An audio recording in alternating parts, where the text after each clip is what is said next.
Good morning, students. Today we are going to start with the topic cube and cube roots. This is the topic that we are going to cover for the next few days. We are going to directly start with exercise number 4 of your textbook. We are going to start directly with this exercise because we already have discussed powers and exponents, and earlier to this exercise we have also done square and square roots. So I am going to directly pick question number 1.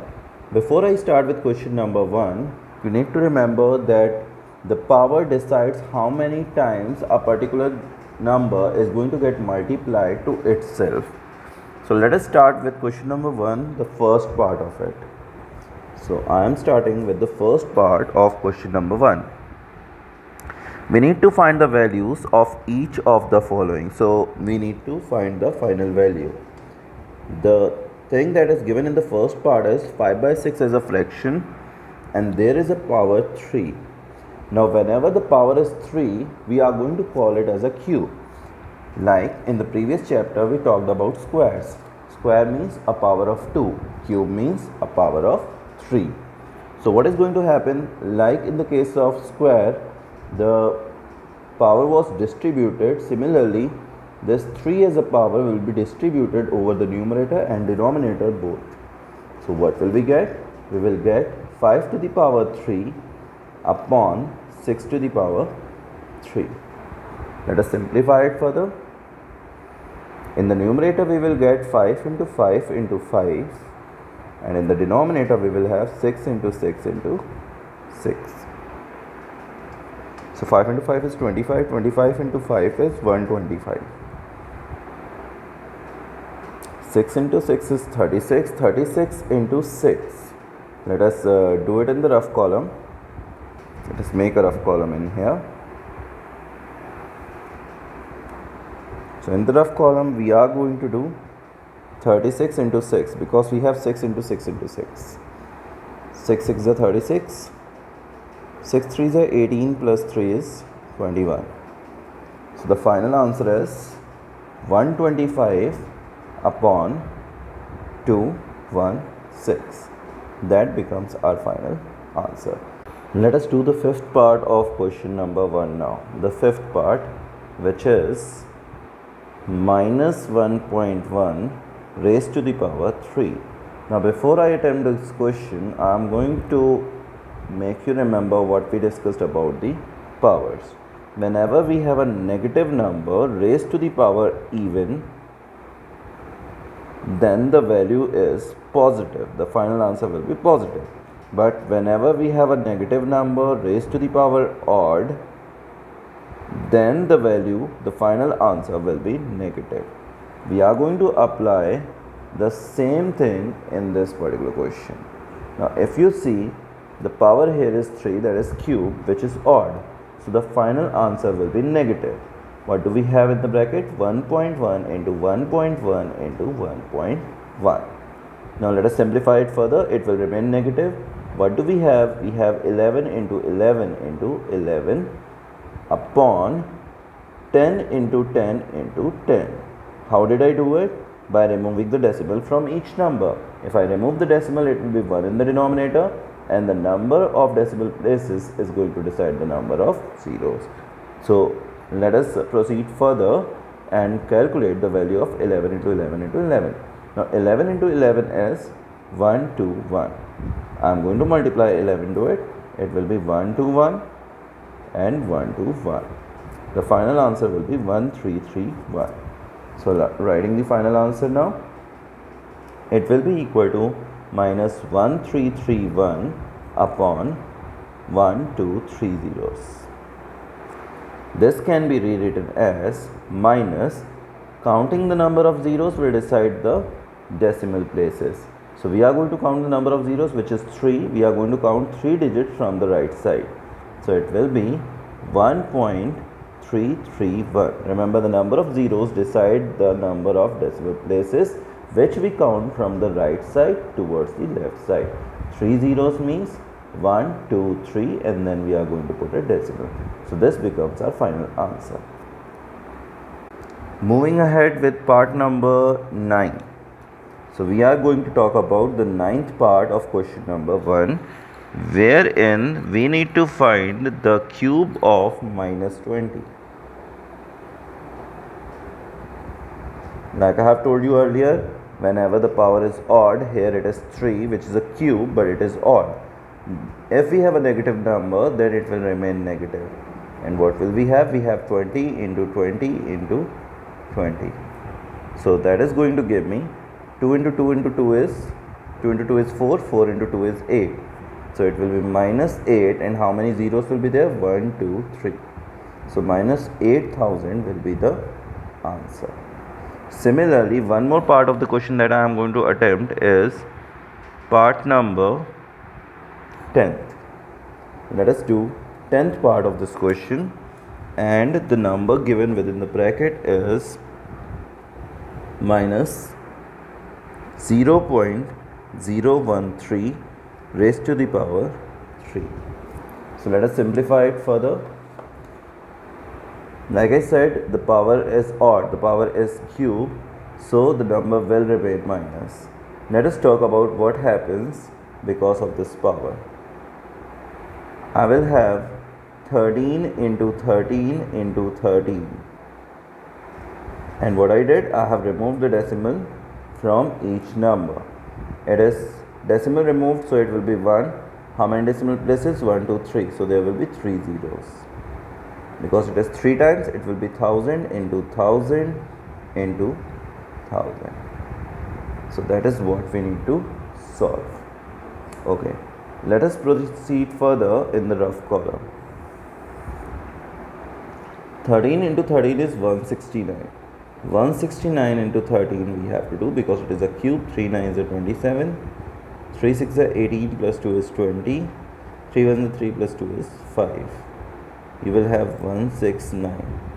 So 7 9 5 6 is 11 2. So we have 2197 in the numerator. So let us do it. It will be minus 2197 in the numerator, and in the denominator you will have 1, and how many zeros will be there? 3 plus 3 plus 3, that is 9 zeros. 1 2 3 4 5 6 7 8 9. So minus 2197 upon 1 followed by 9 zeros will be the answer. But then we are going to write it in the decimal form. So what will be the decimal form of it? The decimal form of it would be minus 2197 written as it is. Remember, there are 9 zeros. So we are going to count the number of decimal places. So it will be 1 2 3 4 5 6 7 8 9, and then we are going to put a decimal and a 0. Now if I remove the decimal, you will get the same thing. So that is how we are going to write the final answer. So the final answer becomes minus 0.00002197. How many decimal places do we have? 1 2 3 4 5 6 7 8 9. That depends upon the denominator in the previous step. So this becomes our final answer. Now we proceed further with question number 2 of this exercise, that is exercise number 4.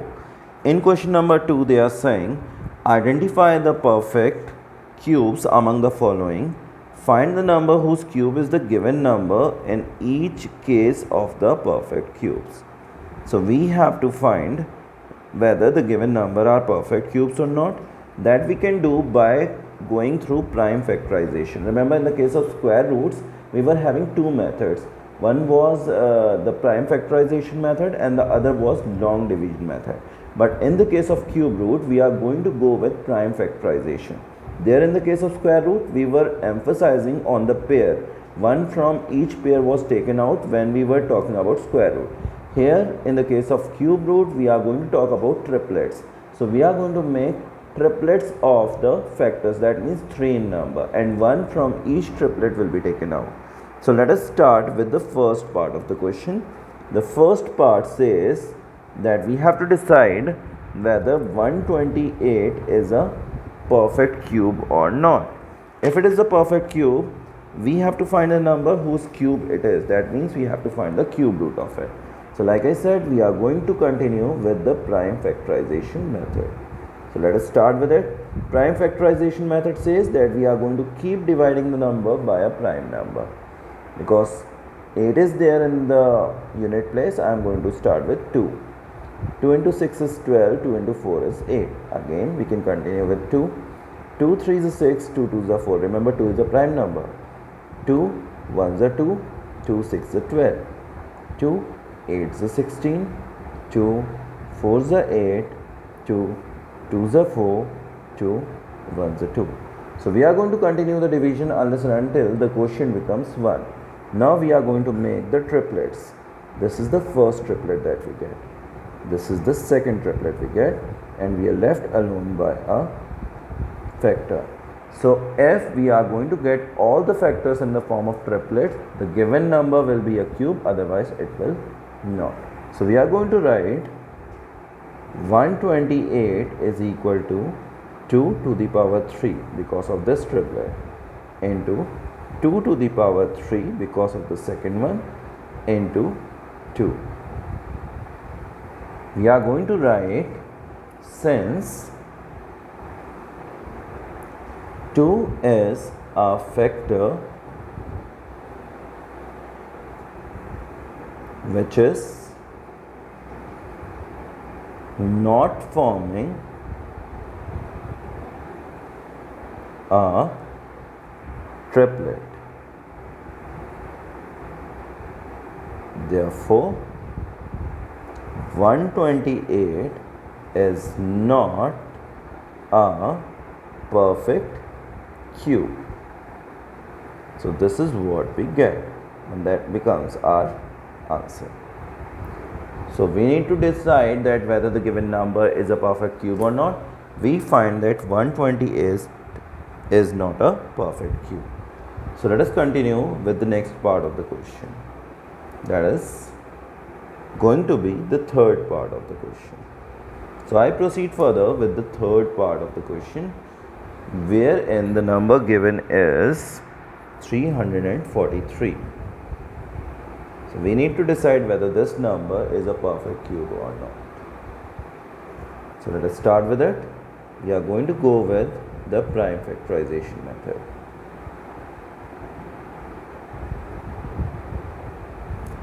Now, because in the unit place we don't have an even number, it cannot be divided by 2. 3 plus 3 is 6, 6 plus 4 is 10, which is not in the table of 3, so it is not divisible by 3 also. So let us try it by another prime number, that is 7. 7 into 4 is 28. 6 is left. 7 into 9 is 63. 7 into 7 is 49. 7 into 1 is 7. So therefore what we get? We get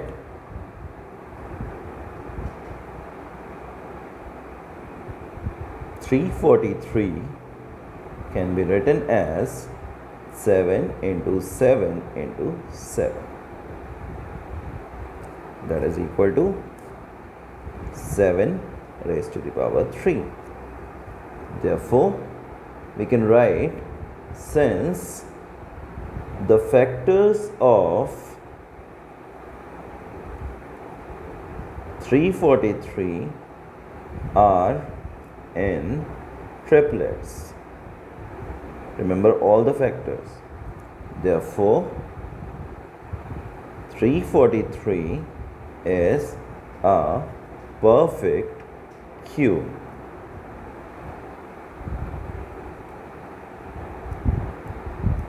We also have to find that what is the cube root of this. Now, how to find it? We can say that the cube root, how to represent cube root now. This symbol was for square root also. If I write a small 3 in here, that symbolizes that it is a cube root. For the square root, we generally write a small 2 here. So we are going to find the cube root of 343. It can be written as the cube root of, remember a small 3, 7 into 7 into 7. Like I said, like it was happening in the case of square root, we were taking 1 out of each pair. Here we are going to take out 1 from the triplet. Cube root of a cube is always the number itself. So we will get 7 as the answer. So that becomes our final answer. Fine, after this we have question number 3, in which you have to decide which of the following values are the cubes of even numbers and which of them are the cubes of odd numbers. Now for this particular question, you don't have to do this question in the notebook. You have to do it in the book itself with a pencil. Now I am going to give you a trick to find out whether it is a cube of even or odd. You simply have to see the unit place of the given number. If the unit place, that means the last digit, that is the rightmost digit, is an even number. Now what are even number? The numbers which are completely divisible by 2. So if the last digit, the rightmost digit, is an even number, the number given is a cube of even number. And if the last digit is an odd number, the number given is the cube of odd number. So likewise, you can decide the numbers given whether they are the cubes of odd or even. Let us take few examples. If we are going to concentrate on the first part. Now in this first part, the rightmost digit is 0. 0 is completely divisible by 2. It is an even number. Therefore, this is going to be the cube of even number. Now see the fifth part of it. The last digit is 7, which is an odd number. So it cannot be the cube of even number. If the last digit is odd, it is the cube of odd number. Similarly, you have to do the remaining parts. So for the time being, your task for the day is that whatever question I have discussed, you are going to do the same questions in your fair register. And the remaining parts of the questions can be attempted in a rough notebook. Question number 3 has to be done in the book itself. So take care of yourself, children, and do complete your work. Thank you.